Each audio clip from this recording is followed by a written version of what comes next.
phải giết đi một vài con sâu để cứu cho cả cánh rừng xanh tốt là việc vẫn phải làm. Năm 50 đời bác cay đắng lắm.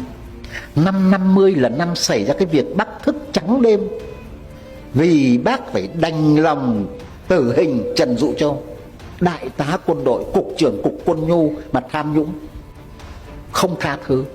Mà năm 50 bác Hồ có 60 tuổi. Để rồi 14 năm sau, lúc 74 tuổi rồi, năm 1964, bác lại đau đớn ký án tử hình một ông Thứ trưởng Bộ Nông nghiệp Trương Việt Hùng, mắc tội lỗi không thể tha thứ được. Những lần như vậy bác thức trắng đêm, bác khóc, mất người là mất lớn nhất, nhưng đành phải chấp nhận.